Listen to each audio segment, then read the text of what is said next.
May your suffering decrease, the misfortunes of your next birth, they said. May the sum of all evil balanced in this unreal world against the sum of good become diminished by your pain. So, in this stranger, having failed in finding the scorpion, the farmers begin giving their own interpretations to the biting of the scorpion. अब जब वो लोग ढूंढने में successful नहीं हो पाए तो उन्होंने उसके लिए कुछ इंटरप्रिटेशन देना शुरू किया. क्या बोला उन्होंने? Some of them said that his mother's sins which she committed in her previous birth, कि उनकी मदर के कुछ ऐसे सिंस होंगे जो पुराने जन्म के हैं, have been forgiven.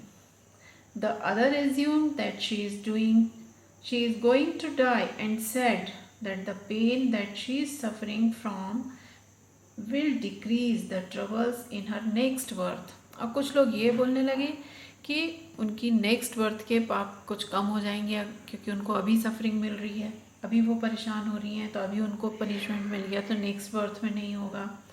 Some others put forward that her good deed will be balanced. और कुछ लोग ये बोलने लगे कि उनके कुछ अच्छे जन्म की कुछ अच्छे कर्म रहे होंगे इस जन्म के, जिसके कारण ये हुआ और वो उतनी परेशानी में अभी नहीं है. तो इस तरह से सब अपने अपने इंटरप्रिटेशन दे रहे थे. In next stanza, may the poison purify your flesh of desire and your spirit of ambition, they said. And they sat around on the floor with my mother in the center, the peace of understanding on each face. More candles, more lanterns, more neighbors, more insects, and the endless rain. My mother twisted through and through, groaning on a mat.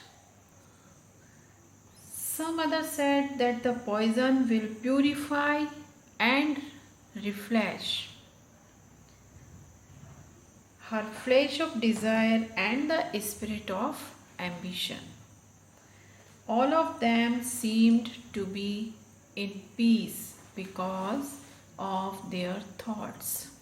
अब वो सारे के सारे जितने थे वो सब अपना अपना इंटरप्रिटेशन कर रहे थे, अपनी अपनी राय दे रहे थे, और इसके कारण वो सब शांति में थे क्योंकि उन्होंने ये सब सोच रखा था कि शायद उनके पुराने जन्म के कर्म थे इसलिए उनको इतनी तकलीफ हुई, या फिर अगले जन्म में कुछ कम होगी. तो इस तरह से वो लोग उनको समझा रहे. More and more people come with candles and lanterns.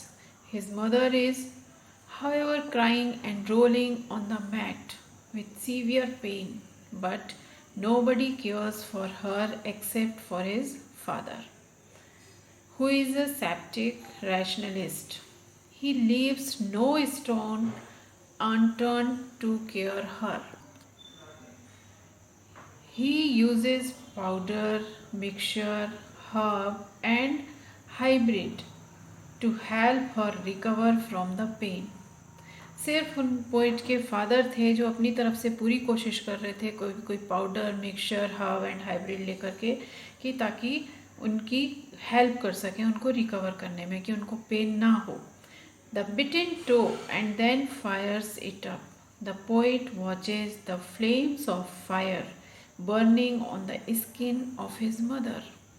और फिर उन्होंने एक और तरीका किया जिसको पोइट भी देख रहे थे. Flames of fire burning on the skin of his mother, कि उन्होंने जहाँ पर बाइट किया हुआ था स्कॉर्पियन ने वहीं पर उन्होंने थोड़ा सा उसको जला भी दिया था. He also watches the holy man perform his rites to tame the poison with an incantation.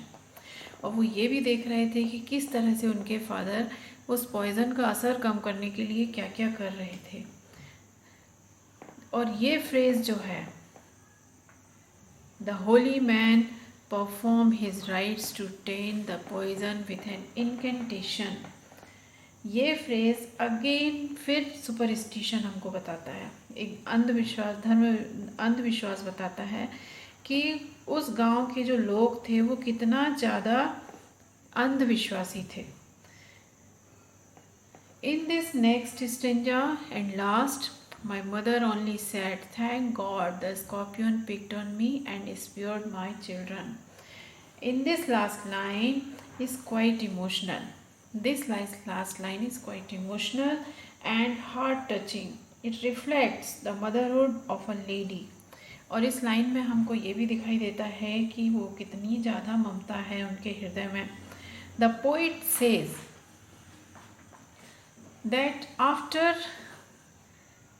recovering from the poison his mother's words were, जब वो पूरे पॉइजन के असर से जब वो रिकवर हो गई तो उनकी मदर के क्या वर्ड्स थे? Thank God the scorpion picked on me and spared my children, कि भगवान का बहुत बहुत धन्यवाद कि उसने स्कॉर्पियन ने मुझे ही स्ट्रिंग किया, मेरे बच्चों को नहीं। Even in such condition, his mother remains more concerned about the safety and health of her children. So this is the poem, The Night of the Scorpion. I hope you all understand it. I have given you notes in previous month, so complete them. Thank you.